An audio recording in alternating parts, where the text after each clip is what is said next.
ದೇವರ ಪರಿಶುದ್ಧ ನಾಮಕ್ಕೆ ಸ್ತೋತ್ರವಾಗಲಿ. ಈ ಬೆಳಗಿನ ಜಾವದಲ್ಲಿ ದೇವರು ತಿರುಗಿ ತನ್ನೊಂದು ಕೃಪೆಯಿಂದ ನಮ್ಮನ್ನು ನಡೆಸಿ ಒಂದು ಡಿವೋಷನ್ ಕಾರ್ಯಕ್ರಮದಲ್ಲಿ ತಮ್ಮೆಲ್ಲರನ್ನು ಸಹ ಸಂಧಿಸುವಂಥ ಕೃಪೆಯನ್ನು ಕೊಟ್ಟಿದ್ದಕ್ಕಾಗಿ ನನ್ನ ದೇವರಿಗೆ ಸ್ತೋತ್ರ ಸಲ್ಲಿಸ್ತಾ ಇದ್ದೇನೆ. ಈ ಬೆಳಗಿನ ಜಾವದಲ್ಲಿ ದೇವರು ತಿರುಗಿ ತನ್ನೊಂದು ಕೃಪೆಯಿಂದ ನಮ್ಮನ್ನು ನಡೆಸಿ ಈ ಡಿವೋಷನ್ ಕಾರ್ಯಕ್ರಮದಲ್ಲಿ ಪಾಲು ತೆಗೆದುಕೊಳ್ಳಲಿಕ್ಕಾಗುವಂತೆ ಮತ್ತು ಕರ್ತನ ನಾಮವನ್ನು ಮಹಿಮೆಪಡಿಸುವ ಹಾಗೆ ದೇವರು ಸಹಾಯ ಮಾಡಿದ್ದಕ್ಕಾಗಿ ನನ್ನ ದೇವರಿಗೆ ಸ್ತೋತ್ರ ಸಲ್ಲಿಸುತ್ತಾ ಈ ಒಂದು ಡಿವೋಷನ್ ಕಾರ್ಯಕ್ರಮಕ್ಕೆ ತಮ್ಮೆಲ್ಲರನ್ನು ಸಹ ನಾನು ಆಹ್ವಾನಿಸುವಂತನಾಗಿದ್ದೇನೆ. ದೇವರಿಗೆ ಸ್ತೋತ್ರವಾಗಲಿ. ದೇವರು ನಂಬಿಗಸ್ತನು, ನಮ್ಮನ್ನು ಕಾಪಾಡುವಂಥ ದೇವರು, ನಮಗೆ ಬೇಕಾದದ್ದನ್ನು ಒದಗಿಸುವಂಥ ದೇವರು ಮತ್ತು ನಮ್ಮ ಅವಶ್ಯಕತೆಯನ್ನು ನೀಗಿಸುವಂಥ ದೇವರಾಗಿದ್ದಾನೆ. ಮತ್ತು ನಾವು ಪ್ರಾರ್ಥಿಸುವಾಗ ನಮ್ಮ ಪ್ರಾರ್ಥನೆ ಕೇಳಿಕೊಂಡು ನಮಗೆ ಬೇಕಾದಂಥ ಸವಲತ್ತನ್ನು ಕೊಟ್ಟು ನಡೆಸಲಿಕ್ಕೆ ಶಕ್ತನಾಗಿರುವಂತನಾಗಿದ್ದಾನೆ. ತಿರುಗಿ ನಾವೆಲ್ಲರೂ ಸಹ ಸೇರಿಕೊಂಡು ದೇವರು ವಾಕ್ಯವನ್ನು ಧ್ಯಾನಿಸುವಂಥ ಕೃಪೆಯನ್ನು ಕೊಟ್ಟದಕ್ಕಾಗಿ ನನ್ನ ದೇವರಿಗೆ ಸ್ತೋತ್ರ ಸಲ್ಲಿಸ್ತಾ ಇದ್ದಾನೆ. ಈ ಸಂದರ್ಭದಲ್ಲಿ ತಮ್ಮೆಲ್ಲರೂ ಸಹ ನನ್ನ ದೇವರ ವಾಕ್ಯಕ್ಕೆ ಆಹ್ವಾನಿಸುವಂತನಾಗಿದ್ದಾನೆ. ದೇವರಿಗೆ ಸ್ತೋತ್ರವಾಗಲಿ. ಈ ಸಮಯದಲ್ಲಿ ವಾಕ್ಯಗಳನ್ನು ಕೇಳೋಕ್ಕಿಂತ ಪೂರ್ವದಲ್ಲಿ ನಮ್ಮನ್ನು ನಾವು ದೇವರ ಕಡೆಗೆ ಒಪ್ಪಿಸಿಕೊಟ್ಟಂತರಾಯ್ದುಕೊಂಡು ಈ ದಿನದ ಕಾರ್ಯಗಳನ್ನು ದೇವರ ಕಡೆಗೆ ಒಪ್ಪಿಸಿದಂತರಾಯ್ದುಕೊಂಡು ಪ್ರಾರ್ಥನೆಯನ್ನು ಮಾಡುವಂತರಾಗೋಣ. ನಮ್ಮನ್ನು ಬಹಳವಾಗಿ ಪ್ರೀತಿ ಮಾಡಿಕೊಂಡು ಬಂದಂಥ ನಮ್ಮ ತಂದೆಯಾದ ದೇವರೇ, ನಮ್ಮ ಪರಿಶುದ್ಧ ನಾಮಕ್ಕೆ ಸ್ತೋತ್ರವಾಗಲಿ. ನೀತಿವಂತನಾದಂಥ ದೇವರೇ, ನಂಬಿಗಸ್ತನಾದಂಥ ದೇವರೇ, ನೀನು ದೇವರೇ ನಮ್ಮ ಮಕ್ಕಳನ್ನು ದೇವ ರಕ್ಷಿಸಿ ಬಲಪಡಿಸಿ ನಡೆಸುತ್ತಿರುವಂಥ ಕಾರ್ಯಗಳಿಗೋಸ್ಕರವಾಗಿ ಸ್ತೋತ್ರವಾಗಲಿ. ಯೇಸುವೆ, ನಮ್ಮ ಜೀವಿತದಲ್ಲಿ ದೇವರನ್ನು ಮಾಡಿದಂಥ ಉಪಕಾರಗಳು, ಮುಂದಿನ ದಿನಗಳಲ್ಲಿ ಮಾಡಲಿಕ್ಕಿರುವಂಥ ಉಪಕಾರಗಳು ಇವೆಲ್ಲವೂ ಆಶೀರ್ವಾದದಾಯಕವಾಗಿರುವಂಥದ್ದಾಗಿದೆ. ಅದಕ್ಕೋಸ್ಕರವಾಗಿ ನಿಮಗೆ ಸ್ತೋತ್ರ ಸಲ್ಲಿಸ್ತಾ ಇದ್ದಾವೆ. ಈ ದಿನದ ಕಾರ್ಯಗಳನ್ನು ದೇವ ಮತ್ತು ಈ ದಿನದ ಎಲ್ಲ ಕಾರ್ಯಗಳನ್ನು ದೇವ ನಿನ್ನ ಕಡೆಗೆ ಒಪ್ಪಿಸಿಕೊಟ್ಟಂತ ಆಯ್ದುಕೊಂಡು ನಿನ್ನ ಕಡೆಗೆ ಬಂದು ಪ್ರಾರ್ಥಿಸುತ್ತಿರುವಾಗ ನಮ್ಮ ಮಧ್ಯದಲ್ಲಿ ನೀಡುಕೊಂಡು ನಡೆಸು. ಈ ಡಿವೋಷನ್ ಕಾರ್ಯಕ್ರಮದ ಮುಖಾಂತರವಾಗಿ ನೀನು ಮಾತ್ರ ಮಹಿಮೆ ಹೊಂದಿ ನಮ್ಮೆಲ್ಲರಿಗೂ ಬೇಕಾದಂಥ ನಿನ್ನ ಆಶೀರ್ವಾದದಲ್ಲಿ ನಿನ್ನ ಕೃಪೆ ಕಟಾಕ್ಷದಲ್ಲಿ ನಡೆಸಬೇಕೆಂಬುದಾಗಿ ಕೇಳಿಕೊಳ್ಳುವಂತಾದರೆ ತಿರುಗಿ ಸಮಯದಲ್ಲಿ ದೇವ ನಿನ್ನ ವಾಕ್ಯಗಳನ್ನು ಧ್ಯಾನ ಮಾಡಲಿಕ್ಕೆ ನಾವು ಹೋಗುತ್ತಿರುವಾಗ ಪರಿಶುದ್ಧಾತ್ಮನೇ ನಮ್ಮೊಟ್ಟಿಗೆ ನೀಡುಕೊಂಡು ನಡೆಸು. ವಾಕ್ಯ ಸ್ವರೂಪನ ಅಂತ ದೇವರೇ ನಮ್ಮೊಟ್ಟಿಗೆ ನೀನು ಮಾತನಾಡು ಮತ್ತು ಸಮಯನ ವಾಕ್ಯದಲ್ಲಿ ದೇವ ನಾವು ಬೆಳೆದು ನಿನಗೆ ಮಹಿಮೆ ತರುವಂಥ ಮಕ್ಕಳಾಗಿ ಜೀವಿಸುವಂಥ ಕೃಪೆ ಕೊಟ್ಟು ನಡೆಸು. ತಿರುಗಿ ಸಮಯೊಂದು ಸಂದರ್ಭದಲ್ಲಿ ನಮ್ಮನ್ನೇ ನಾವು ನಿನ್ನ ಕಡೆಗೆ ಒಪ್ಪಿಸ್ತಾ ಇದ್ದೇವೆ.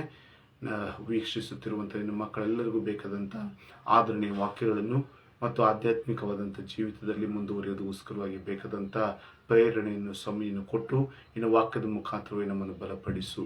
ಯೇಸುವಿನ ಪವಿತ್ರವಾದಂಥ ನಾಮದಲ್ಲಿ ಬೇಡಿ ಹೊಂದಿದ್ದೇವೆ ನಮ್ಮ ತಂದೆಯೇ, ಆಮೇಲೆ. ದೇವರಿಗೆ ಸ್ತೋತ್ರವಾಗಲಿ. ಮತ್ತೊಂದು ಆವರ್ತಿ ಒಂದು ದೇವರು ಈ ಒಂದು ಸಂದರ್ಭವನ್ನು ಈ ಸಮಯವನ್ನು ಒದಗಿಸಿಕೊಟ್ಟದಕ್ಕಾಗಿ ನನ್ನ ದೇವರಿಗೆ ಸ್ತೋತ್ರ ಸಲ್ಲಿಸುತ್ತಾ ತಮ್ಮೆಲ್ಲರನ್ನು ಸಹ ನಾನು ದೇವರ ವಾಕ್ಯಕ್ಕೆ ಆಹ್ವಾನಿಸುವಂತನಾಗಿದ್ದೇನೆ. ಈ ದಿನದ ಧ್ಯಾನಗೋಸ್ಕರವಾಗಿ ಆರಿಸಿಕೊಳ್ಳಲ್ಪಟ್ಟಂಥ ವೇದವಚನ ಲೂಕನ ಬರೆದ ಸುವಾರ್ತೆ ಅದರ 18ನೇ ಅಧ್ಯಾಯ. ಲೂಕನ ಬರೆದ ಸುವಾರ್ತೆ ಅದರ 18ನೇ ಅಧ್ಯಾಯ. ನಾವು 9ನೇ ವಚನದಿಂದ 14 ವಚನಗಳವರೆಗೆ ಇರುತ್ತಿರುವಂಥ ದೇವರ ವಾಕ್ಯವನ್ನು ಓದುತ್ತಿರುವಾಗ ಇಲ್ಲಿ ನಮ್ಮೆಲ್ಲರಿಗೂ ಸಹ ಅತಿ ಚಿರಪರಿಚಿತವಾದಂಥ ರೀತಿರುವಂಥ ವೇದವಚನ ದೇವರ ವಾಕ್ಯದಲ್ಲಿ ಇಲ್ಲಿ ಲೂಕನ ಬರೆದ ಸುವಾರ್ತೆ 18ನೇ ಅಧ್ಯಾಯ. ಲೂಕನ ಬರೆದ ಸುವಾರ್ತೆ 18ನೇ ಅಧ್ಯಾಯ 9ನೇ ವಚನದಿಂದ 14 ವಚನಗಳವರೆಗೆ ಇರುತ್ತಿರುವಂಥ ದೇವರ ವಾಕ್ಯನ ಓದುತ್ತಿರುವಾಗ ಇಲ್ಲಿ ದೇವರ ವಾಕ್ಯ ಬರೆಯಲ್ಪಟ್ಟುವಂಥದ್ದಾಗಿದೆ. 9ನೇ ವಚನ. ಇದಲ್ಲದೆ ತಾವೇ ನೀತಿವಂತರೆಂದು ತಮ್ಮಲ್ಲಿ ಭರವಸೆ ಇಟ್ಟುಕೊಂಡು ಉಳಿದವರನ್ನು ಉದಾಸೀನ ಮಾಡುವಂಥ ಕೆಲವರಿಗೆ ಒಂದು ಸಾಮ್ಯವನ್ನು ಹೇಳಿದನೆಂಬುದಾಗಿ. ಅದೇನೆಂದರೆ, ಪ್ರಾರ್ಥನೆ ಮಾಡಬೇಕೆಂದು ಇಬ್ಬರು ಮನುಷ್ಯರು ದೇವಾಲಯಕ್ಕೆ ಹೋದರು. ಒಬ್ಬನು ಫರಿಸಾಯದವನು, ಒಬ್ಬನು ಸುಂಕದವನು. ಫರಿಸಾಯದವನು ನಿಂತುಕೊಂಡು ಪ್ರಾರ್ಥಿಸುವಾಗ ತನ್ನೊಳಗೆ, ದೇವರೇ, ಸುಳುಕೊಳ್ಳುವವರು, ಅನ್ಯಾಯಗಾರರು, ಆದರ ಮಾಡುವವರು ಆಗಿರುವ ಉಳಿದ ಜನರಂತೆ ನಾನಲ್ಲ, ಈ ಸುಂಕದವನಂತೆಯೂ ಅಲ್ಲ. ಆದುದರಿಂದ ನಿನಗೆ ಸ್ತೋತ್ರ ಮಾಡುತ್ತೇನೆ. ವಾರಕ್ಕೆ 3 ವರ್ತಿ ಉಪವಾಸ ಮಾಡುತ್ತೇನೆ. ನಾನು ಸಂಪಾದಿಸುವ ಎಲ್ಲದರಲ್ಲಿಯೂ 10 ಪಾಲು ಕೊಡುತ್ತೇನೆ ಅಂದುಕೊಂಡನು. ಆದರೆ ಆ ಸುಂಕದವನು ದೂರದಲ್ಲಿ ನಿಂತುಕೊಂಡು ಆಕಾಶದ ಕಡೆಗೆ ಕಣ್ಣೆತ್ತಿ ನೋಡುವುದಕ್ಕೂ ಮನಸ್ಸಿಲ್ಲದೆ ಎದೆಯನ್ನು ಬಡಿದುಕೊಳ್ಳುತ್ತಾ, ದೇವರೇ, ಪಾಪಿಯಾದ ನನ್ನನ್ನು ಕರುಣಿಸು ಅಂದನು. ಇವನು ನೀತಿವಂತನೆಂದು ನಿರ್ಣಯಿಸಲ್ಪಟ್ಟವನಾಗಿ ತನ್ನ ಮನೆಗೆ ಹೋದನು. ಆ ಫರಿಸಾಯದವನು ಅಂಥವನಾಗಿ ಹೋಗಲಿಲ್ಲ ಎಂದು ನಿಮಗೆ ಹೇಳುತ್ತೇನೆ ಎಂಬುದಾಗಿ. ದೇವರಿಗೆ ಸ್ತೋತ್ರವಾಗಲಿ. ಇಲ್ಲಿ 9ನೇ ವಚನದಲ್ಲಿ ಬರೆಯಲ್ಪಟ್ಟ ಪ್ರಕಾರ ಇದಲ್ಲದೆ ತಾವೇ ನೀತಿವಂತರೆಂದು ತಮ್ಮಲ್ಲಿ ಭರವಸೆ ಇಟ್ಟುಕೊಂಡು ಉಳಿದವರನ್ನು ಉದಾಸೀನ ಮಾಡುವಂತ ಕೆಲವರಿಗೆ ಎಂಬುದಾಗಿ ಬರೆಯಲ್ಪಟ್ಟಿದೆ. ದೇವರಿಗೆ ಸ್ತೋತ್ರವಾಗಲಿ. ಇಲ್ಲಿ ದೇವರ ವಾಕ್ಯದಲ್ಲಿ 9ನೇ ವಚನದಲ್ಲಿ ಹೇಳ್ತಾ ಇದೆ, ತಾವೇ ನೀತಿವಂತರೆಂದು ತಮ್ಮಲ್ಲಿ ಭರವಸೆ ಇಟ್ಟುಕೊಂಡು ಉಳಿದವರನ್ನು ಉದಾಸೀನ ಮಾಡುವಂಥದ್ದು ಎಂಬುದಾಗಿ ಇಲ್ಲಿ ಯೇಸು ಸ್ವಾಮಿ ಹೇಳುತ್ತಿರುವಂತಹ ಮಾತನ್ನು ನಾವು ನೋಡ್ತಾ ಇದ್ದೇವೆ. ದೇವರಿಗೆ ಸ್ತೋತ್ರವಾಗಲಿ. ದೇವರು ನಮ್ಮೆಲ್ಲರ ಜೀವಿತದಲ್ಲಿ, ಆತ್ಮೀಯ ಜೀವಿತದಲ್ಲಿ ಬೆಳೆಯುವುದಕ್ಕೋಸ್ಕರವಾಗಿ ನಮಗೆ ದೇವರ ವಾಕ್ಯನ ಕೊಟ್ಟಿರುವಂತನಾಗಿದ್ದಾನೆ. ಆತ್ಮೀಯ ಜೀವಿತದಲ್ಲಿ ಮುಖ್ಯವಾದಂಥ ರೀತಿಯುವಂತಹ ಕಾರ್ಯ ಏನೆಂಬುದಾಗಿ ಹೇಳುವಾಗ ಸತ್ಯದಿಂದ ನಡೆದುಕೊಳ್ಳುವಂಥದ್ದು, ನೀತಿವಂತರಾಗಿ ನಡೆದುಕೊಳ್ಳುವಂಥದ್ದು, ನಂಬಿಗಸ್ತರಾಗಿ ನಡೆದುಕೊಳ್ಳುವಂಥದ್ದು, ದೇವರಿಗೆ ಮೆಚ್ಚಿ ದೇವರ ಕಾರ್ಯಗಳಿಗೋಸ್ಕರವಾಗಿ ಆಸಕ್ತಿಯಿಂದ ಇದ್ದುಕೊಂಡು ಮತ್ತು ದೇವರಿಗೋಸ್ಕರವಾಗಿ ಸಾಕ್ಷಿಗಳಾಗಿ ಜೀವಿಸುವಂಥದ್ದು. ಈ ದಿನಗಳಲ್ಲಿ ಮನುಷ್ಯನು ಆಧ್ಯಾತ್ಮಿಕವಾದಂಥ ಜೀವಿತದಲ್ಲಿ ಮುಂದುವರಿಯೋದಕ್ಕೋಸ್ಕರವಾಗಿ ಬಹಳಷ್ಟು ರೀತಿಯಲ್ಲಿ ಯಾವುದೇ ರೀತಿಯಲ್ಲಿ ಇರುವಂತಹ ಆಸಕ್ತಿಯನ್ನು ತೋರಿಸ್ತಾ ಇಲ್ಲ. ಆತನಿಗೆ ಆಧ್ಯಾತ್ಮಿಕವಾದಂಥ ಜೀವಿತದಲ್ಲಿ ಹೋಗುವುದಕ್ಕೋಸ್ಕರವಾಗಿ ಇಚ್ಛೆ ಬಯಸುತ್ತಾ ಇಲ್ಲ. ಯಾಕೆಂಬುದಾಗಿ ಹೇಳುವಾಗ ಲೋಕದ ಕಾರ್ಯಗಳು, ಲೋಕದ ಪರಿಸ್ಥಿತಿಗಳು ಮತ್ತು ಲೋಕದಲ್ಲಿ ಸಂಭವಿಸುವಂಥ ಎಲ್ಲ ಕಾರ್ಯಗಳು ಕೆಲವು ಸಾರಿ ಆತನನ್ನು ಅನೇಕ ರೀತಿಯಲ್ಲಿ ಆಧ್ಯಾತ್ಮಿಕವಾದಂಥ ಜೀವಿತದಲ್ಲಿ ಬೆಳೆಯುವುದಕ್ಕೋಸ್ಕರವಾಗಿ ತಡೆಗಳನ್ನು ಕೊಡುವಂಥದ್ದಾಗಿದೆ. ಆದರೆ ದೇವರು ನಮಗೆ ಹೇಳುವಂಥ ಮುಖ್ಯವಾದಂಥ ವಚನ ಏನೆಂಬುದಾಗಿ ಹೇಳುವಾಗ ಪ್ರತಿ ಮಾನವನು ಸಹ ತನ್ನ ಜೀವಿತದಲ್ಲಿ ಶಾರೀರಿಕವಾದಂಥ ರೀತಿಯಲ್ಲಿ ಯಾವ ರೀತಿಯಲ್ಲಿ ಬೆಳವಣಿಗೆಯನ್ನು ಅಪೇಕ್ಷೆ ಮಾಡ್ತಾ ಇದ್ದಾನೋ ಅದೇ ರೀತಿಯಲ್ಲಿ ಅದಕ್ಕಿಂತ ಹೆಚ್ಚಾಗಿ ಆತ್ಮೀಯ ಜೀವಿತದಲ್ಲಿ ಬೆಳೆಯೋದಕ್ಕೋಸ್ಕರವಾಗಿ ಆತನು ಆಸಕ್ತವುಳ್ಳವನಾಗಿರಬೇಕೆಂಬುದಾಗಿ ದೇವರು ಕೇಳುವಂತನಾಗಿದ್ದಾನೆ. ಅದಕ್ಕೋಸ್ಕರವಾಗಿ 91ನೇ ಕೀರ್ತನೆಯಲ್ಲಿಯೂ ಸಹ ಹೇಳಲ್ಪಟ್ಟ ಪ್ರಕಾರ ಅವನು ನನ್ನಲ್ಲಿ ಆಸಕ್ತನಾಗಿರುವುದರಿಂದ ಎಂಬುದಾಗಿ ಬರೆಯಲ್ಪಟ್ಟು ಆತನನ್ನು ಉದ್ಧರಿಸುವಂತ ಕಾರ್ಯಗಳನ್ನು ಮಾಡುವಂತ ದೇವರು, ಆತನು ಬಲಪಡಿಸುವಂತ ಕಾರ್ಯಗಳನ್ನು ಮಾಡುವಂತ ದೇವರು, ಮತ್ತು ದೀರ್ಘಾಯುಷ್ಯನ್ನು ಕೊಟ್ಟು ತೃಪ್ತಿಪಡಿಸುವಂತ ದೇವರು ಎಂಬುದಾಗಿ ನಾವು ನೋಡ್ಲಿಕ್ಕೆ ಸಾಧ್ಯವಾಗುವಂತದ್ದಾಗಿದೆ. ಹಾಗಾದ್ರೆ ಕರ್ತನಲ್ಲಿ ಪ್ರೀತಿಯುಳ್ಳಂತ ವೀಕ್ಷಿಸುತ್ತಿರುವಂತ ಎಲ್ಲರಿಗೂ ಸಹ ತಮ್ಮೆಲ್ಲರೂ ಸಹ ನಾನು ಕೇಳಿಕೊಳ್ಳುವಂಥದ್ದೇನೆಂಬುದಾಗಿ ಹೇಳುವಾಗ ಆತ್ಮೀಯ ಜೀವಿತದಲ್ಲಿ ನಮ್ಮನ್ನು ನಾವು ಬೆಳೆಸಿಕೊಳ್ಳುವಂತ ಕಾರ್ಯಗಳನ್ನು ನಾವು ಮಾಡಬೇಕಾಗಿದೆ. ಹಾಗಾದ್ರೆ ಆತ್ಮೀಯ ಜೀವಿತದಲ್ಲಿ ಬೆಳೆಸಿಕೊಳ್ಳುವಂತ ಕಾರ್ಯವನ್ನು ಮಾಡುತ್ತಿರುವಾಗ ಇತರನ್ನು ಎಂದಿಗೂ ಸಹ ಉದಾಸೀನ ಮಾಡಬಾರದೆಂಬುದಾಗಿ ಹೇಳಿಕೊಂಡು ಇಲ್ಲಿ ಸತ್ಯವೇದ ತಿಳಿಸುವಂತದ್ದಾಗಿದೆ. ಹಾಗಾದ್ರೆ ಇಲ್ಲಿ ಮುಖ್ಯವಾದಂತ ವಚನ ಏನೆಂಬುದಾಗಿ ಹೇಳುವಾಗ ಲೂಕನ ಬರೆದ ಸುವಾರ್ತೆ 18ನೇ ಅಧ್ಯಾಯದ 9ನೇ ವಚನದಲ್ಲಿ ಹೇಳ್ತಾ ಇದೆ, ಇದಲ್ಲದೆ ತಾವೇ ನೀತಿವಂತರೆಂದು ತಮ್ಮಲ್ಲಿ ಭರವಸೆ ಇಟ್ಟುಕೊಂಡು ಉಳಿದವರನ್ನು ಉದಾಸೀನ ಮಾಡುವಂತ ಎಂಬುದಾಗಿ ಬರೆಯಲ್ಪಟ್ಟಿರುವಂತದ್ದಾಗಿದೆ. ಹಾಗಾದ್ರೆ ಇಲ್ಲಿ ದೇವರ ವಾಕ್ಯ ನಮಗೆ ತಿಳಿಸುವಂಥದ್ದು ಏನೆಂಬುದಾಗಿ ಹೇಳುವಾಗ ಪ್ರತಿ ಮಾನವನು ಸಹ ನೀತಿವಂತನಾಗಿ ಜೀವಿಸಬೇಕೆಂಬುದೇ ದೇವರ ಅಪೇಕ್ಷೆಯಾಗಿದೆ. ನೀತಿವಂತರಾಗಿ ಜೀವಿಸುತ್ತಾ ಕರ್ತನನ್ನು ಮಹಿಮೆಪಡಿಸುವಂಥದ್ದು ದೇವರ ಅಪೇಕ್ಷೆಯಾಗಿರುವಂಥದ್ದಾಗಿದೆ. ಆದರೆ ಈ ಆಧ್ಯಾತ್ಮಿಕವಾದಂಥ ಜೀವಿತಕ್ಕೆ ಬಂದಾಗ ನಾನು ಹೆಚ್ಚು ನೀನು ಕಡಿಮೆ ಎಂಬುದಿರುವಂಥ ಭೇದ ಭಾವಗಳೆಂದಿಗೂ ಸಹ ಇರಕೂಡುವುದು ಎಂಬುದಾಗಿ ಸಹ ಯೇಸುಸ್ವಾಮಿಯಲ್ಲಿ ನಮಗೆ ತಿಳಿಸುವಂಥದ್ದನ್ನು ನಾವು ನೋಡ್ತಾ ಇದ್ದೇವೆ. ಹಾಗೆಂದ ಮಾತ್ರದಿಂದ ಒಂದು ರೀತಿಯಲ್ಲಿ ನಮ್ಮ ಜೀವಿತದಲ್ಲಿ ಇತರರೊಡನೆ ನಾವು ಇತರರೊಡನೆ ಒಂದು ರೀತಿಯಲ್ಲಿ ಆತ್ಮೀಯ ಜೀವಿತದಲ್ಲಿ ಹೋರಾಡುವಂತ ಕಾರ್ಯಗಳಲ್ಲ. ಆದರೆ ಇಲ್ಲಿ ದೇವರು ಹೇಳುವಂತ ಮಾತು ಏನೆಂಬುದಾಗಿ ಹೇಳುವಾಗ ತಮ್ಮನ್ನು ತಾವೇ ನೀತಿವಂತರೆಂಬುದಾಗಿ ಎನಿಸಿಕೊಂಡು ತಮ್ಮಲ್ಲಿ ಭರವಸೆ ಇಟ್ಟುಕೊಳ್ಳುವಂತರು ಎಂಬುದಾಗಿ ನಾವು ನೋಡ್ತಾ ಇದ್ದೇವೆ. ಇದಲ್ಲದೆ ತಾವೇ ನೀತಿವಂತರೆಂದು ತಮ್ಮಲ್ಲಿ ಭರವಸೆ ಇಟ್ಟುಕೊಂಡು ಇತರನ್ನು ಉದಾಸೀನ ಮಾಡುವಂತ ಕಾರ್ಯಗಳನ್ನು. ಹಾಗಾದ್ರೆ ಇವತ್ತು ಮಾನವನು ಏನಾಗ್ಬಿಟ್ಟಿದ್ದಾನೆ ಎಂಬುದಾಗಿ ಹೇಳುವಾಗ ತಾವೇ ನೀತಿವಂತರೆಂಬುದಾಗಿ ಹೇಳಿಕೊಂಡು ತಮ್ಮನಿಗೇನೆ ಎಲ್ಲವೂ ಸಹ ತಿಳಿದಿದೆ ಎಂಬುದಾಗಿ ಹೇಳಿಕೊಂಡು ಇತರನ್ನು ಉದಾಸೀನ ಮಾಡುವಂತ ಕಾರ್ಯಗಳನ್ನು ಮಾಡುವಂತ ಜನರನ್ನು ಅನೇಕ ಜನರ ರೀತಿಯಲ್ಲಿ ನಾವು ನೋಡ್ಲಿಕ್ಕೆ ಸಾಧ್ಯವಾಗುವಂತದ್ದಾಗಿದೆ. ಈ ದಿನಗಳಲ್ಲಿ ನೋಡುತ್ತಿರುವಾಗ ಒಂದು ರೀತಿಯಲ್ಲಿ ಸಭೆಗಳಲ್ಲಾಗಲಿ ಅನೇಕ ಕಡೆಗಳಲ್ಲಾಗಲಿ ಒಂದು ರೀತಿಯಲ್ಲಿ ನಾವೇ ನೀತಿವಂತರಪ್ಪ, ಇತರರು ಯಾವುದೇ ರೀತಿಯಲ್ಲಿ ನೀತಿವಂತರಲ್ಲ ಎಂಬುದಿರುವಂತಹ ಭಾವನೆಗಳಲ್ಲಿ ಅನೇಕ ಜನರು ಇರುತ್ತಿರುವುದನ್ನು ನಾವು ನೋಡ್ತಾ ಇದ್ದೇವೆ. ಅವರು ಸ್ವಲ್ಪ ಪ್ರಾರ್ಥಿಸುವುದಾದ್ರೆ, ಯಾವುದೇ ರೀತಿಯಲ್ಲಿ ದೇವರ ಹಾಡುಗಳನ್ನು ಹಾಡುವುದಾದ್ರೆ, ಕೆಲವು ಸಾರಿ ತಮ್ಮ ಜೀವಿತದಲ್ಲಿ ತಮ್ಮಲ್ಲಿ ತಾವೇ ಭರವಸೆ ಇಟ್ಟುಕೊಳ್ಳುವಂತರಾದರೆ ನಾವು ನೀತಿವಂತರು, ಇತರರಿಗಿಂತಲೂ ಶ್ರೇಷ್ಠರು ಎಂಬುದಾಗಿ.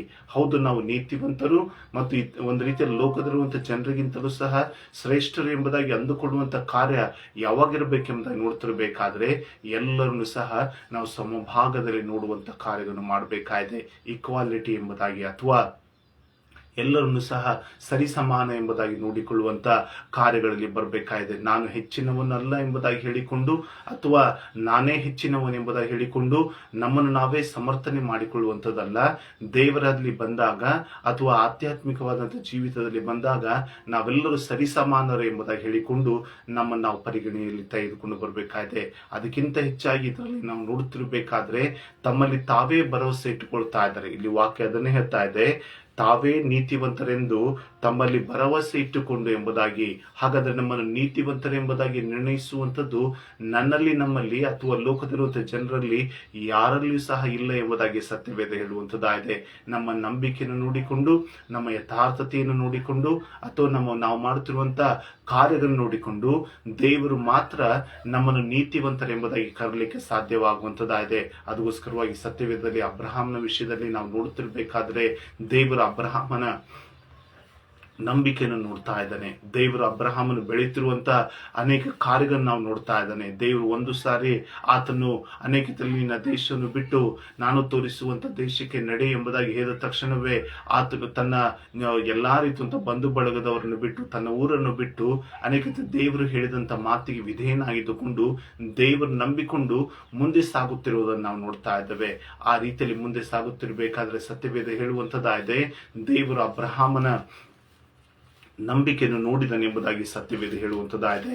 ಆ ನಂಬಿಕೆ ದೇವರ ದೃಷ್ಟಿಯಲ್ಲಿ ನಾವು ಆದಿಕಾಂಡ ಪುಸ್ತಕ 15ನೇ ಅಧ್ಯಾಯ 6ನೇ ವಚನದಲ್ಲಿ ಹೇಳ್ತಾ ಇದೆ, ಅಬ್ರಹಾಮನು ಯೆಹೋವನನ್ನು ನಂಬಿದನು, ಯೆಹೋವನ ನಂಬಿಕೆಯನ್ನು ಅವನ ಲೆಕ್ಕಕ್ಕೆ ನೀತಿವಂತನೆಂಬುದಾಗಿ ಅಥವಾ ನೀತಿ ಎಂದು ಎಣಿಸಲ್ಪಟ್ಟನೆಂಬುದಾಗಿ. ಹಾಗಾದರೆ ನಮ್ಮನ್ನು ನೀತಿವಂತರೆಂಬುದಾಗಿ ಎಣಿಸುವಂತ ಕಾರ್ಯ ಇವತ್ತು ನ್ಯೂಸಲ್ಲಿ ಮಾನವರಲ್ಲಿ ಯಾರಿಗೂ ಸಹ ಇಲ್ಲ ಎಂಬುದಾಗಿ ಹೇಳಿಕೊಂಡು ಸತ್ಯವೇದ ಹೇಳುವಂಥದ್ದಾಗಿದೆ.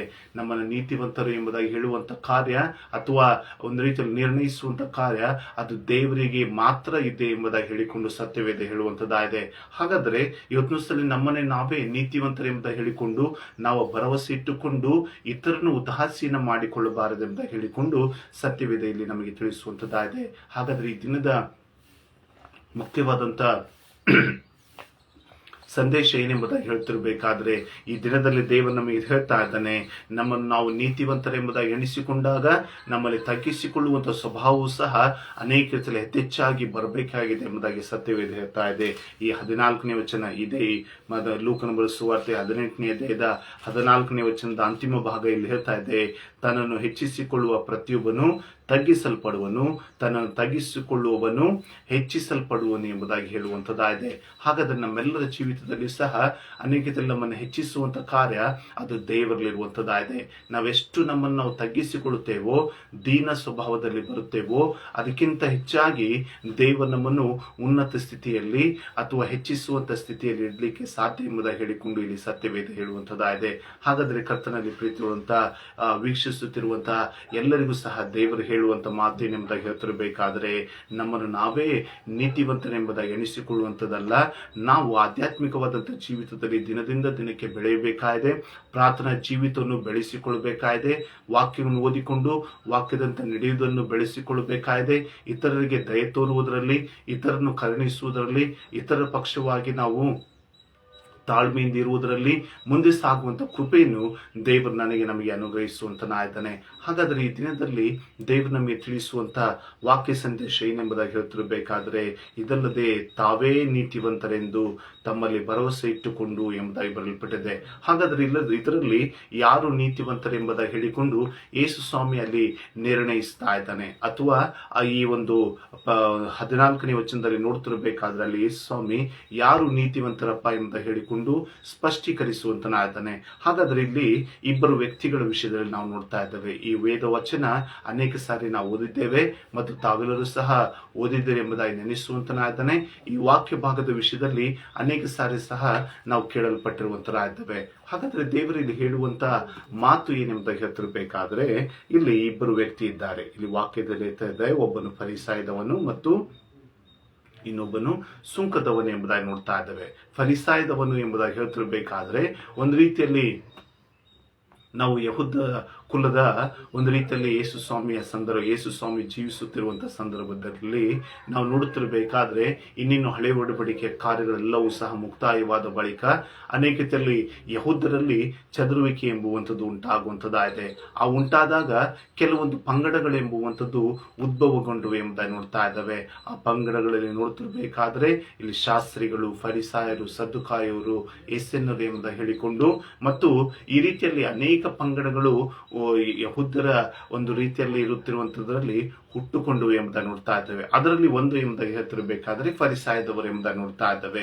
ಈ ಫರಿಸಾಯದವರು ದೇವರ ವಿಷಯದಲ್ಲಿ, ಧರ್ಮಶಾಸ್ತ್ರದ ವಿಷಯದಲ್ಲಿ ಬಹಳಷ್ಟು ರೀತಿಯಲ್ಲಿ ಅಚ್ಚುಕಟ್ಟಾಗಿ ನಡೆಯುವಂತ ಕಾರ್ಯಗಳನ್ನು ಮಾಡುವಂತರಾಗಿದ್ದರು.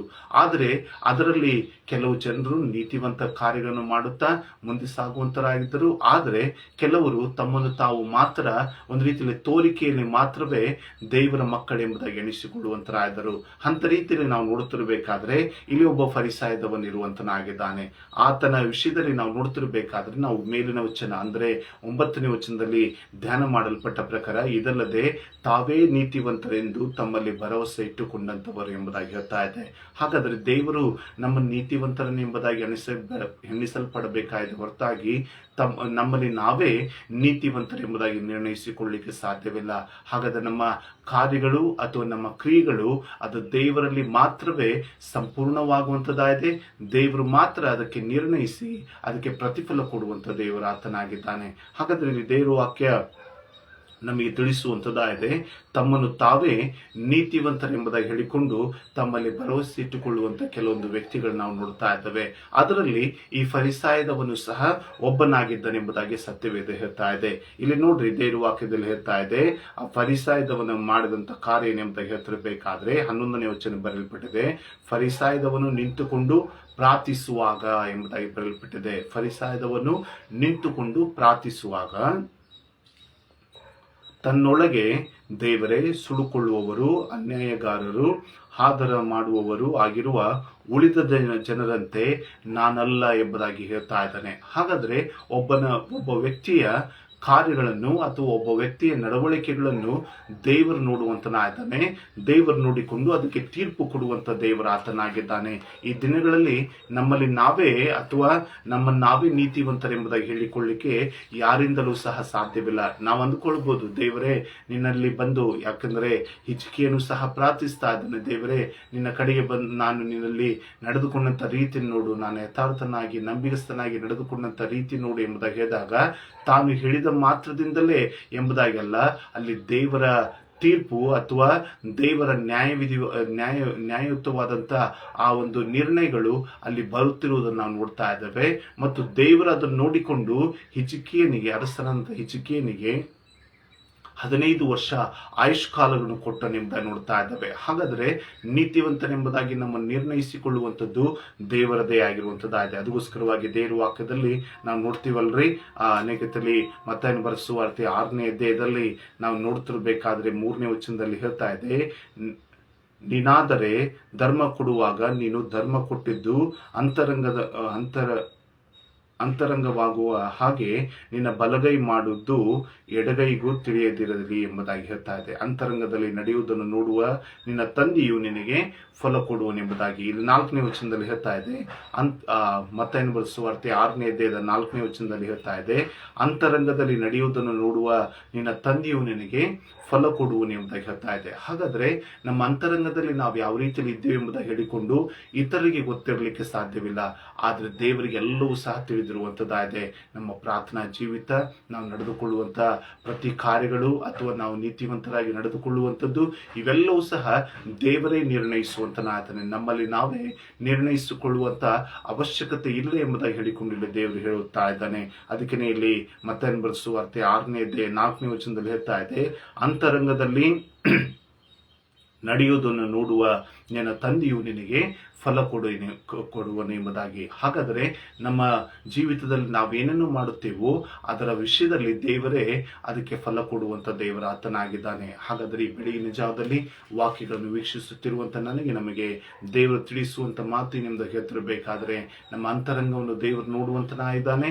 ಅಂತರಂಗವನ್ನು ನೋಡಿಕೊಂಡು ಅದಕ್ಕೆ ಪ್ರತಿಫಲಗಳನ್ನು ಕೊಡುವಂಥ ದೇವರಾಗಿದ್ದಾನೆ. ಹಾಗಾದರೆ ಇಲ್ಲಿ ಫರಿಸಾಯದವನು ಮಾಡಿದಂಥ ಕಾರ್ಯ ಏನಾಗಿತ್ತು? ಆತನು ಅನೇಕರಲ್ಲಿ ತನ್ನಲ್ಲಿ ತಾನೇ ಭರವಸೆ ಇಟ್ಟುಕೊಂಡು ತಾನೇ ನೀತಿವಂತನೆಂಬ ಹೇಳಿಕೊಂಡು ಇತರನ್ನು ಅವಹೇಳನ ಮಾಡುವಂಥ ಕಾರ್ಯಗಳಲ್ಲಿ ಬರ್ತಾ ಇದ್ದಾನೆ.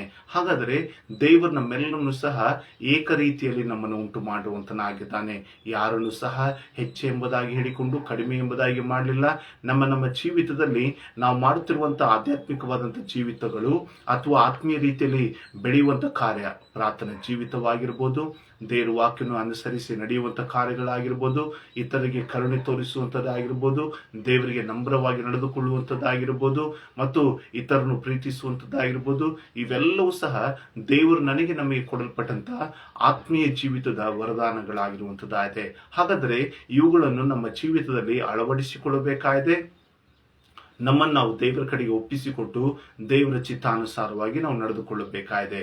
ಹಾಗಾದರೆ ದೇವರ ವಾಕ್ಯದಲ್ಲಿ ನಮಗೆ ತಿಳಿಸ್ತಾ ಇದೆ, ಇತರರನ್ನು ನಾವು ಅವಹೇಳನ ಮಾಡುವಂಥ ಕಾರ್ಯಗಳನ್ನು ಎಂದಿಗೂ ಸಹ ನಾವು ಮಾಡಬಾರದಾಗಿದೆ. ಅದಕ್ಕೆ ಇಲ್ಲಿ ದೇವರ ವಾಕ್ಯದಲ್ಲಿ ಈ ಫರಿಸಾಯದವನು ತನ್ನಲ್ಲಿ ತಾನೇ ಕೊಚ್ಚಿಕೊಳ್ಳುವಂಥ ಕೆಲವೊಂದು ಸ್ವಭಾವಗಳನ್ನು ನಾವು ನೋಡ್ತಾ ಇದ್ದೇವೆ. ನೋಡ್ರಿ, ಇಲ್ಲಿ ವಾಕ್ಯದಲ್ಲಿ ನಾವು ಗಮನಿಸಲ್ಪಟ್ಟ ಪ್ರಕಾರ ತನ್ನೊಳಗೆ ದೇವರೇ ಸುಳುಕೊಳ್ಳುವವರು, ಅನ್ಯಾಯಗಾರರು, ಆದರ ಮಾಡುವವರು ಆಗಿರುವ ಉಳಿದ ಜನರಂತೆ ನಾನಲ್ಲ ಮತ್ತು ಈ ಸುಂಕದವನಂತೆಯೂ ಅಲ್ಲ ಎಂಬುದಾಗಿ ಹೇಳಿಕೊಂಡು ನಿನಗೆ ಸ್ತೋತ್ರ ಮಾಡುತ್ತೇನೆ, ವಾರಕ್ಕೆ 2 ಆವರ್ತಿ ಉಪವಾಸ ಮಾಡುತ್ತೇನೆ, ನಾನು ಸಂಪಾದಿಸಿದಲ್ಲಿ 10ರಲ್ಲಿ 1 ಪಾಲು ನಿನಗೆ ಕೊಡುತ್ತೇನೆ ಅಂತ ಹೇಳಿಕೊಂಡು ಒಂದು ರೀತಿಯಲ್ಲಿ ತನ್ನನ್ನು ತಾನು ಹೆಚ್ಚಿಸಿಕೊಳ್ಳುವಂಥ ಸ್ವಭಾವದಲ್ಲಿ ಈತನು ಬರುತ್ತಿದ್ದನ್ನು ನಾವು ನೋಡ್ತಾ ಇದ್ದೇವೆ.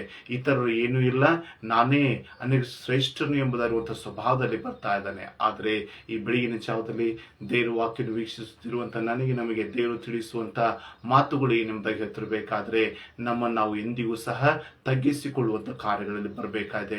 ಆತ್ಮೀಯ ಜೀವಿತದಲ್ಲಿ ಬಂದಾಗ ನಮ್ಮನ್ನು ನಾವು ತಗ್ಗಿಸಿಕೊಳ್ಬೇಕಾಗಿ ಇನ್ನೂ ನಾವುಗಳು ನಮ್ಮ ಆತ್ಮೀಯ ಜೀವಿತದಲ್ಲಿ ಪ್ರಾರ್ಥಿಸುವುದರಲ್ಲಿ ಇನ್ನೂ ಇತರರಿಗಿಂತ ಮುಂದೆ ಇರಬೇಕಪ್ಪ ಎಂದರೆ ನಮ್ಮಲ್ಲಿ ನಾವೇ ಅಂದುಕೊಳ್ಬೇಕಾಗಿದೆ. ಅಥವಾ ಅನೇಕರಲ್ಲಿ ನಾವು ಮಾಡುತ್ತಿರುವಂಥ ಆಧ್ಯಾತ್ಮಿಕವಾದಂಥ ಜೀವಿತದಲ್ಲಿ ಇನ್ನೂ ಮುಂದೆ ಬರಬೇಕೆಂದಿರುವಂಥ ಹಂಬಲತೆ ನಮ್ಮಲ್ಲಿ ನಾವೇ ಬೆಳೆಸಿಕೊಳ್ಬೇಕಾಗಿದೆ. ಆದರೆ ಇತರನ್ನು ಎಂದಿಗೂ ಸಹ ಅನೇಕದಲ್ಲಿ ಅವಹೇಳನ ಮಾಡುವಂಥ ಕಾರ್ಯಗಳನ್ನು ನಾವು ಎಂದಿಗೂ ಮಾಡಕೂಡದಾಗಿರುತ್ತೆ. ಆದರೆ ದೇವರ ವಾಕ್ಯದಲ್ಲಿ ನಾವು ಮತ್ತೆ ಮುಂದುವರಿಸುತ್ತಾ ಅಲ್ಲಿ ವಾಕ್ಯದಲ್ಲಿ ಹೇಳ್ತಾ ಇದೆ ನೋಡ್ರಿ, ದೇವರ ವಾಕ್ಯ. ಆದರೆ 13ನೇ ವಚನ, ಆದರೆ ಆ ಸುಂಕದವನು ದೂರದಲ್ಲಿ ನಿಂತುಕೊಂಡು ಆಕಾಶದ ಕಡೆಗೆ ಕಣ್ಣೆತ್ತಿ ನೋಡುವುದಕ್ಕೂ ಮನಸ್ಸಿಲ್ಲದೆ ಎಂಬುದಾಗಿ ಮತ್ತು ಎದೆ ಬಡಿದುಕೊಳ್ಳುತ್ತಾ, ದೇವರೇ, ಪಾಪಿಯಾದ ನನ್ನನ್ನು ಕರುಣಿಸು ಅಂದನು. ಇವನು ನೀತಿವಂತನೆಂದು ನಿರ್ಣಯಿಸಲ್ಪಟ್ಟವನಾಗಿ ತನ್ನ ಮನೆಗೆ ಹೋದನೆಂಬುದಾಗಿ. ಹಾಗಾದರೆ ದೇವರ ನಿರ್ಣಯ ಯಾವಾಗಲೂ ಸಹ ಒಂದು ರೀತಿಯಲ್ಲಿ ಆತನು ನ್ಯಾಯಬದ್ಧವಾದಂಥ ನಿರ್ಣಯಗಳನ್ನು ಮಾಡುವಂತನಾಗಿದ್ದಾನೆ. ಇಲ್ಲಿ ದೇವರ ವಾಕ್ಯ ಹೇಳ್ತಾ ಇದೆ, ಸುಂಕದವನಾದರೂ ಎದೆ ಬಡಿದುಕೊಳ್ಳುತ್ತಾ ತನ್ನ ಮುಖವನ್ನು ಸಹ ದೇವರ ಕಡೆಗೆ ಎತ್ತುವುದಕ್ಕೂ ಸಹ ಆಗದೆ ತಾನು ನಾನು ಪಾಪಿಯಾಗಿದ್ದೇನೆ, ದೇವರೇ ನನ್ನನ್ನು ಕರುಣಿಸು ಎಂಬುದಾಗಿ ಹೇಳ್ತಾ ಇದ್ದಾನೆ. ಹಾಗಾದರೆ ಒಂದು ರೀತಿಯಲ್ಲಿ ದೇವರ ಕಡೆಗೆ ನಾವು ಬಂದಾಗ ಮೊಟ್ಟ ಮೊದಲದಾಗಿ ಪಾಪ ಕ್ಷಮಾಪಣೆಯ ಪ್ರಾರ್ಥನೆ ಬಹಳಷ್ಟು ಪ್ರಾಮುಖ್ಯವಾಗಿರುವಂಥದ್ದಾಗಿದೆ. ನಮ್ಮನ್ನು ನಾವು ಹೆಚ್ಚಿಸಿಕೊಳ್ಳುವಂಥದ್ದಲ್ಲ, ಯಾಕಂದ್ರೆ ದೇವರ ವಾಕ್ಯದಲ್ಲಿ ಹೇಳುವಂಥದ್ದಾಗಿದೆ, ಎಲ್ಲರೂ ಪಾಪ ಮಾಡಿ ದೇವರ ಮಹಿಮೆಯನ್ನು ಹೊಂದದೇ ಹೋಗಿದ್ದಾರೆ ಎಂಬುದಾಗಿ. ಆದರೆ ಮತ್ತೆ ದೇವರ ಮಹಿಮೆಯನ್ನು ಹೊಂದಬೇಕಾದ್ರೆ ನಾವುಗಳು ದೇವರ ಕಡೆಗೆ ಬಂದಾಗ ನಮ್ಮನ್ನು ನಾವು ಪಾಪಿಗಳೆಂಬುದಾಗಿ ಅನೇಕರಲ್ಲಿ ಒಪ್ಪಿಕೊಂಡು ನಾವು ದೇವರ ಕಡೆಗೆ ಬರುವಾಗ ದೇವರು ಹೇಳ್ತಾ ಇದ್ದಾನೆ, ನಮ್ಮನ್ನೇನ್ ಮಾಡ್ತಾನೆ ಅಂತಾನೆ ಅಲ್ಲಿ ದೇವರ ವಾಕ್ಯದಲ್ಲಿ ಹೇಳ್ತಾ ಇದೆ, ಆಗ ದೇವರು ಆ ಸುಂಕದವನ ಪ್ರಾರ್ಥನೆಯನ್ನು ಕೇಳಿಕೊಂಡು ಆತನು ಒಂದು ನೀತಿವಂತನೆಂಬುದಾಗಿ ನಿರ್ಣಯಿಸಲ್ಪಟ್ಟವನಾಗಿದ್ದುಕೊಂಡು ಹೋಗುತ್ತಿರುವುದನ್ನು ನಾವು ನೋಡ್ತಾ ಇದ್ದೇವೆ. ಇಲ್ಲಿ ಈ ಸುಂಕದವನ ತಗ್ಗಿಸಿಕೊಳ್ಳುವಿಕೆಯನ್ನು ನೋಡಲಿಕ್ಕೆ ನಮಗೆ ಸಾಧ್ಯವಾಗುವಂಥದ್ದಾಗಿದೆ. ಫರಿಸಾಯದವನಾದರೂ ತನ್ನನ್ನು ತಾನು ಹೆಚ್ಚಿಸಿಕೊಂಡನು, ಆದರೆ ಸುಂಕದವನಾದರೂ ತನ್ನನ್ನು ತಾನು ಅನೇಕರಲ್ಲಿ ತಗ್ಗಿಸಿಕೊಳ್ಳುವಂಥ ಕಾರ್ಯಗಳನ್ನು ಮಾಡಿದನು. ಹಾಗಾದರೆ ಈ ಬೆಳಗಿನ ಜಾವದಲ್ಲಿ ಈ ವಾಕ್ಯವನ್ನು ವೀಕ್ಷಿಸುತ್ತಿರುವಂಥ ನಮಗೆ ದೇವರು ತಿಳಿಸುವಂಥ ವಾಕ್ಯ ನಿಮ್ಮದು ಹೇಳ್ತಿರಬೇಕಾದ್ರೆ ನಮ್ಮನ್ನು ನಾವು ತಗ್ಗಿಸಿಕೊಳ್ಳುವಂಥ ಸ್ವಭಾವದಲ್ಲಿ ಬರೋಣ. ಅದು ಆಧ್ಯಾತ್ಮಿಕವಾದಂಥ ಜೀವಿತವಾಗಿರ್ಬೋದು ಅಥವಾ ಲೋಕದಲ್ಲಿ ಇರುತ್ತಿರಬೇಕಾದ್ರೆ ನಾವು ಲೋಕದಲ್ಲಿ ಜೀವಿಸುತ್ತಿರಬೇಕಾದ್ರೂ ಆಗಲಿ ಅನೇಕದಲ್ಲಿ ನಮ್ಮ ಜೀವಿತದಲ್ಲಿ ಒಳ್ಳೆಯ ಸಂಸ್ಕೃತಿಯನ್ನು ಬೆಳೆಸಿಕೊಂಡಂತರಾಯ್ದುಕೊಂಡು ಒಳ್ಳೆಯ ದೇವರ ಮಕ್ಕಳಾಗಿ ನಾವು ಜೀವಿಸೋದ್ರ ಮುಖಾಂತರ ದೇವರನ್ನು ಕೊಂಡಾಡಲಿಕ್ಕೆ ನಮಗೆ ಸಾಧ್ಯವಾಗುವಂಥದ್ದಾಗಿದೆ. ಅದೇ 14ನೇ ವಚನದ ಆ ಅಂತಿಮ ಭಾಗದಲ್ಲಿ ಹೇಳಲ್ಪಟ್ಟ ಪ್ರಕಾರ ತಾನು ಹೆಚ್ಚಿಸಿಕೊಳ್ಳುವಂಥ ಪ್ರತಿಯೊಬ್ಬನು ತಗ್ಗಿಸಲ್ಪಡುವನು. ನಾವೇನಾದರೂ ಹೆಚ್ಚಿಸಿಕೊಂಡಿದ್ದೇವೆ ಎಂಬುದಾಗಿ ಹೇಳುವಾಗ, ಅನೇಕ ನಮ್ಮನ್ನು ನಾವೇ ಅನೇಕ ಶ್ರೇಷ್ಠರು ಎಂಬುದಾಗಿ ಹೇಳುವಾಗ, ದೇವರ ಕಡೆಗೆ ಬಂದಾಗ ದೇವರು ನಮ್ಮನ್ನು ತಗ್ಗಿಸಿಕೊಳ್ಳುವಂಥ ಕಾರ್ಯಗಳನ್ನು ಮಾಡುವಂತನಾಗಿದ್ದಾನೆ. ಆದರೆ ದೇವರ ವಾಕ್ಯ ಹೇಳ್ತದೆ, ನಮ್ಮನ್ನು ನಾವು ತಗ್ಗಿಸಿಕೊಳ್ಳುವಾಗ ದೇವರು ನಮ್ಮನ್ನು ಉನ್ನತ ಸ್ಥಿತಿಯಲ್ಲಿ ಅಥವಾ ಉನ್ನತ ಕಾರ್ಯಗಳಲ್ಲಿ ನಮ್ಮನ್ನು ಹೆಚ್ಚಿಸಲಿಕ್ಕೆ ಶಕ್ತನಾಗಿರುವಂತನಾಗಿದ್ದಾನೆ. ಹಾಗಾದರೆ ಈ ಬೆಳಗಿನ ಜಾವದಲ್ಲಿ ನಮ್ಮನ್ನು ನಾವು ಆಲೋಚನೆ ಮಾಡಿಕೊಳ್ಳೋಣ, ನಾವು ಎಂಥವರಾಗಿದ್ದೇವೆ ಮತ್ತು ನಾವು ಏನನ್ನು ಮಾಡ್ತಾ ಇದ್ದೇವೆ ಎಂಬುದಾಗಿ. ಹಾಗಾದರೆ ಒಂದು ರೀತಿಯಲ್ಲಿ ಫರಿಸಾಯನ ಉಪಾಧಿಯಲ್ಲಿ ನಮ್ಮನ್ನು ನಾವು ಒಂದು ರೀತಿಯಲ್ಲಿ ಹೆಚ್ಚಿಸಿಕೊಳ್ಳುವಂಥ ಕಾರ್ಯಗಳನ್ನು ಮಾಡ್ತಾ ಇದ್ದೇವಾ? ಅದನ್ನು ಬಿಟ್ಟು ಬಿಟ್ಟತ್ತರ ಆಯ್ದುಕೊಂಡು ತಗ್ಗಿಸಿಕೊಳ್ಳುವಂಥ ಕಾರ್ಯಗಳನ್ನು ಮಾಡೋಣ. ದೇವರಿಗೆ ಮಹಿಮೆ ತರುವಂಥ ಮಕ್ಕಳಾಗಿ ನಾವು ಜೀವಿಸುವಂತರಾಗೋಣ. ಇದೇ ಒಂದು ಲೂಕನ ಬರೆದ ಸುವಾರ್ತೆ 16ನೇ ಅಧ್ಯಾಯದ ನಾವು 15ನೇ ವಚನದಲ್ಲಿ ನೋಡ್ತಿರ್ಬೇಕಾದ್ರಲ್ಲಿ ವಾಕ್ಯದಲ್ಲಿ ಯೇಸು ಸ್ವಾಮಿ ಹೇಳ್ತಾ ಇದ್ದಾನೆ ನೋಡ್ರಿ. 15ನೇ ವಚನಕ್ಕೆ ಬಂದಾಗ ನಾವು ಲೂಕನ ಬರೆದ ಸುವಾರ್ತೆ 16ನೇ ಅಧ್ಯಾಯದ 15ನೇ ವಚನದಲ್ಲಿ ಬಂದಾಗ ಇಲ್ಲಿ 15ನೇ ವಚನದಲ್ಲಿ ಹೇಳ್ತಾ ಇದೆ, ಆಗ ಆತನು ಅವರಿಗೆ ಹೇಳಿದ್ದೇನೆಂದರೆ, ಮನುಷ್ಯರ ಮುಂದೆ ನೀತಿವಂತರೆಂದು ತೋರಿಸಿಕೊಳ್ಳುವವರು ನೀವು, ಆದರೆ ದೇವರು ನಿಮ್ಮ ಹೃದಯಗಳನ್ನು ತಿಳಿದುಕೊಂಡಿದ್ದಾನೆ. ಮನುಷ್ಯರಲ್ಲಿ ಶ್ರೇಷ್ಠನೆನಿಸಿಕೊಳ್ಳುವಂಥವನು ದೇವರ ದೃಷ್ಟಿಯಲ್ಲಿ ಅಸಹ್ಯನು ಎಂಬುದಾಗಿ ಹೇಳ್ತಾ ಇದೆ. ಮನುಷ್ಯರ ದೃಷ್ಟಿಯಲ್ಲಿ ಶ್ರೇಷ್ಠನೆಂಬುದಾಗಿ ಎನಿಸಿಕೊಳ್ಳುವಂಥವನು ದೇವರ ದೃಷ್ಟಿಯಲ್ಲಿ ಅಸಹ್ಯನಾಗಿರುವಂತನಾಗಿದ್ದಾನೆ. ಕೆಲವು ಸಾರಿ ಒಂದು ರೀತಿಯಲ್ಲಿ ಲೋಕದಲ್ಲಿರುವಂಥ ಮಾನವರು ಏನು ಮಾಡ್ತಾ ಇದ್ದಾರೆ, ಇತರನ್ನು ಮೆಚ್ಚಿಸಿಕೊಳ್ಳುವುದಕ್ಕೋಸ್ಕರವಾಗಿ ಕೆಲವೊಂದು ಮೃದುವಾದಂಥ ಮಾತುಗಳನ್ನು ಆಡುವಂತರಾಗಿದ್ದಾರೆ. ಕೆಲವೊಂದು ರೀತಿಯಲ್ಲಿ ಅನೇಕದಲ್ಲಿ ತಮ್ಮ ಕಾರ್ಯಗಳು ಆಗಬೇಕೆಂಬ ಹೇಳಿಕೊಂಡು ಇತರರಿಗೆ ಒಂದು ರೀತಿಯಲ್ಲಿ ನೀವೇ ಶ್ರೇಷ್ಠರು ಎಂಬುದಾಗಿ ಹೇಳಿಕೊಂಡು ಅವರನ್ನು ಹೊಗಳುವಂಥ ಕಾರ್ಯಗಳನ್ನು ಮಾಡುವಂತರಾಗಿದ್ದಾರೆ. ಆದರೆ ಇಲ್ಲಿ ದೇವರ ವಾಕ್ಯದಲ್ಲಿ ಹೇಳ್ತಾ ಇದೆ, ಮನುಷ್ಯರಲ್ಲಿ ಶ್ರೇಷ್ಠನೆನಿಸಿಕೊಳ್ಳುವವರು ದೇವರ ದೃಷ್ಟಿಯಲ್ಲಿ ಅಸಹ್ಯರಾಗಿದ್ದಾರೆ ಎಂಬುದಾಗಿ. ಹಾಗಾದರೆ ನಮ್ಮನ್ನು ನಾವು ಆಲೋಚನೆ ಮಾಡಿಕೊಳ್ಳೋಣ. ಅಲ್ಲಿ ಫರಿಸಾಯದವನು ಅದನ್ನೇ ಮಾಡ್ತಾ ಇದ್ದಾನೆ. ಆತನು ಅನೇಕ ಥರಲ್ಲಿ ಹೇಳ್ತಾ ಇದ್ದಾನೆ, ದೇವರೇ ನಾನು ಇಷ್ಟು ಕೊಡ್ತಾ ಇದ್ದಾನೆ, ಅಷ್ಟು ಕೊಡ್ತಾ ಇದ್ದಾನೆ, ಅಥವಾ ಇತರರಂತೆ ನಾನಲ್ಲ, ಈ ಸುಂಕದವನಂತೆಯೂ ಸಹ ನಾನಲ್ಲ ಎಂಬುದಾಗಿ.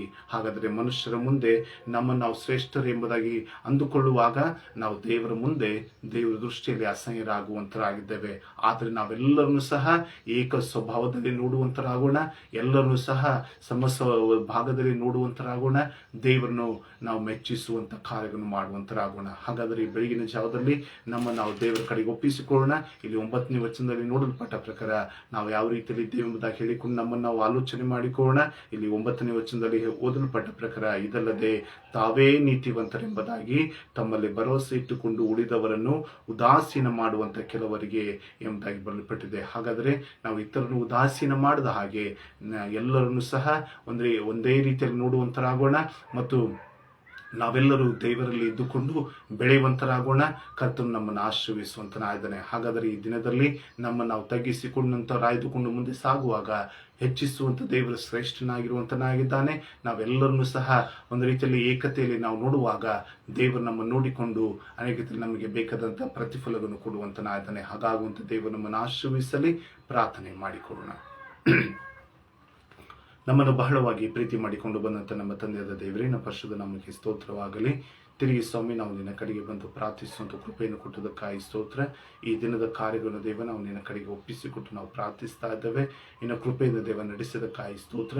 ಆ ಫರಿಸಾಯದವನ ಪಾದೆಯಲ್ಲಿ ಸ್ವಾಮಿ ಯೇಸು ನಾವು ಆಗಿರದೆ ದೇವ ನಮ್ಮನ್ನು ನಾವು ಸ್ವಾಮಿ ತಗ್ಗಿಸಿಕೊಂಡಂತರಾಯ್ದುಕೊಂಡು ನಿನ್ನ ಕಡೆಗೆ ಬಂದಾಗ ಮತ್ತು ಇತರರಿಗೆ ಸ್ವಾಮಿ ನಮ್ಮ ಜೀವಿತದಲ್ಲಿ ದೇವ ಅವರಿಗೆ ಸ್ವಾಮಿ ಸಹಾಯ ಮಾಡುವಾಗ ದೇವ ಯೇಸುವೆ ಇತರರಿಗೆ ಇರುತ್ತಿರುವಾಗ ನಾವು ಎಲ್ಲರನ್ನು ಸಹ ಸಮವಾಗಿ ನೋಡುವ ಹಾಗೆ ಸಹಾಯ ಮಾಡು. ಇತರನ್ನು ಸಹ ದೇವ ಮನುಷ್ಯರ ದೃಷ್ಟಿಯಲ್ಲಿ ಶ್ರೇಷ್ಠನೆನಿಸಿಕೊಳ್ಳುವಂಥವರು ದೇವರ ದೃಷ್ಟಿಯಲ್ಲಿ ಅಸಹ್ಯರು ಎಂಬುದಾಗಿ ಹೇಳಲ್ಪಟ್ಟ ಪ್ರಕಾರ ನಾವು ಸ್ವಾಮಿ ನಿನ್ನ ದೃಷ್ಟಿಯಲ್ಲಿ ಶ್ರೇಷ್ಠರು ಎಂಬುದಾಗಿ ಎನಿಸಿಕೊಳ್ಳುವಂಥ ಕೃಪೆ ಕೊಟ್ಟು ನಡೆಸಪ್ಪ. ಹೌದು ಸ್ವಾಮಿ, ಈ ಲೋಕದಲ್ಲಿ ನಾವು ಜೀವಿಸುವಾಗ ಆಧ್ಯಾತ್ಮಿಕವಾದಂಥ ಜೀವಿತಕ್ಕೆ ಒತ್ತು ಕೊಟ್ಟಂತರಾಯ್ದುಕೊಂಡು ಇನ್ನು ಹೆಚ್ಚಾಗಿ ದೇವ ಆತ್ಮೀಯ ಜೀವಿತದಲ್ಲಿ ಬೆಳೆಯುವುದಕ್ಕೋಸ್ಕರವಾಗಿ ನಿನ್ನ ಕೃಪೆಯನ್ನು ಕೊಟ್ಟು ನಡೆಸು. ಒಂದು ರೀತಿಯಲ್ಲಿ ಸುಂಕದವನ್ನು ಮಾಡಲ್ಪಟ್ಟಂತ ಪ್ರಾರ್ಥನೆಯೋಪಾದಿಯಲ್ಲಿ ನಮ್ಮನ್ನು ನಾವು ತಗ್ಗಿಸಿಕೊಂಡು ಪಾಪಿಯಾದ ನನ್ನನ್ನು ಕರುಣಿಸು ಎಂಬುದಾಗಿ ಕೇಳಲ್ಪಟ್ಟನಾದ ಕಾರಣವಾಗಿ ನೀನು ಸ್ವಾಮಿ ಆತನ ದೇವ ನೀತಿವಂತನಾಗಿ ನೀತಿವಂತನೆಂಬುದಾಗಿ ಹೇಳಿಕೊಂಡು ನಿರ್ಣಯಿಸಲ್ಪಟ್ಟಂತನಾಯ್ದುಕೊಂಡು ಮನೆಗೆ ಹೋದನೆಂಬುದಾಗಿ ಹೇಳಲ್ಪಟ್ಟ ಪ್ರಕಾರ ನಾವು ಸಹ ದೇವ ನಿನ್ನ ಕಡೆಗೆ ಬಂದು ತಗ್ಗಿಸಿಕೊಳ್ಳುತ್ತಾ ಪ್ರಾರ್ಥಿಸುತ್ತಾ ಮುಂದೆ ಸಾಗುವುದರ ಮುಖಾಂತರ ನೀತಿವಂತರೆಂಬುದರುವಂತಹ ಆಶೀರ್ವಾದದಲ್ಲಿ ಮುಂದೆ ಸಾಗಲ್ಪಡುವಂತೆ ಸಹಾಯ ಮಾಡು. ಆ ರೀತಿಯಲ್ಲಿ ಮಾಡುತ್ತೇವೆ ನಂಬ್ತಾ ಇದ್ದಾವೆ. ವೀಕ್ಷಿಸುತ್ತಿರುವಂಥ ನಿನ್ನ ಮಕ್ಕಳೆಲ್ಲರನ್ನ ಆಶೀರ್ವಿಸಪ್ಪ. ನಾವೆಲ್ಲರೂ ಸಹ ನೀತಿವಂತರಾಯ್ದುಕೊಂಡು ನಿನ್ನ ಎರಡನೇ ಬರೋಣದಲ್ಲಿ ಸ್ವಾಮಿ ಎತ್ತಲ್ಪಡುವಂಥ ಗುಂಪಿನಲ್ಲಿ ಇರುವ ಹಾಗೆ ಸಹಾಯ ಮಾಡು. ನಿನ್ನ ಕೃಪೆ ಕಟಾಕ್ಷ ನಮಗೆ ಕೊಟ್ಟು ರಕ್ಷಿಸಿ ಬಲಪಡಿಸಿ ನಡೆಸಬೇಕೆಂಬುದಾಗಿ ಯೇಸುವಿನ ಘನವುಳ್ಳ ನಾಮದಲ್ಲಿ ಬೇಡಿ ಹೊಂದಿದ್ದೇವೆ ನಮ್ಮ ತಂದೆಯೇ, ಆಮೇನ್. ನಾವು ಸೇರಿಕೊಂಡು ಕರ್ತನ ಕಲಿಸಿಕೊಟ್ಟ ಪ್ರಾರ್ಥನೆ ಹೇಳಿಕೊಳ್ಳೋಣ. ಪರಲೋಕದಲ್ಲಿ ನಮ್ಮ ತಂದೆಯೇ, ನಿನ್ನ ನಾಮವು ಪರಿಶುದ್ಧಪಡಲಿ, ರಾಜ್ಯವು ಬರಲಿ, ನಿನ್ನ ಚಿತ್ತವು ಪರಲೋಕದಲ್ಲಿ ನೆರವೇರುವ ಪ್ರಕಾರ ಭೂಲೋಕದಲ್ಲಿ ನೆರವೇರಲಿ. ನಮ್ಮ ದಿನದಿಂದ ಆಹಾರವನ್ನು ಇವತ್ತು ನಮಗೆ ದಯಪಾಲಿಸು. ನಮಗೆ ತಪ್ಪು ಮಾಡಿದರೂ ನಾವು ಕ್ಷಮಿಸುವಂತೆ ನಮ್ಮ ತಪ್ಪುಗಳನ್ನು ಕ್ಷಮಿಸು. ನಮ್ಮನ್ನು ಶೋಧನೆಯೊಳಗೆ ಸೇರಿಸದೆ ಎಲ್ಲ ಕೇಡಿಯನ್ನು ತಪ್ಪಿಸು. ಯಾಕೆಂದರೆ ರಾಜ್ಯವು ಬಲವು ಮಹಿಮೆಯು ಸದಾಕಾಲ ನಿನ್ನವೇ ಸ್ವಾಮಿ, ಆಮೇನ್. ಅಂತ್ಯಾಶ್ರು ಹೊಂದಿಕೊಳ್ಳೋಣ. ಈಗ ನಮ್ಮ ಕರ್ತನಾದ ಯೇಸು ಕ್ರಿಸ್ತನ ಕೃಪೆ, ತಂದೆಯ ದೇವರ ಪ್ರೀತಿ, ಪರಿಶುದ್ಧಾತ್ಮನ ಸಹವಾಸ ನಡೆಸುವಿಕೆ ಈಗಲೂ ಯಾವಾಗಲೂ ವೀಕ್ಷಿಸುತ್ತಿರುವಂತಹ ಪ್ರತಿಯೊಬ್ಬರ ಸಂಗಡ, ನಮ್ಮೆಲ್ಲರ ಸಂಗಡ ನಿತ್ಯ ನಿರಂತರವೂ ನೆಲೆಗೊಂಡಿರಲಿ, ಆಮೇನ್. Praise Lord. ಎಲ್ಲರಿಗೂ ಪ್ರೈಸ್ ಲಾರ್ಡ್.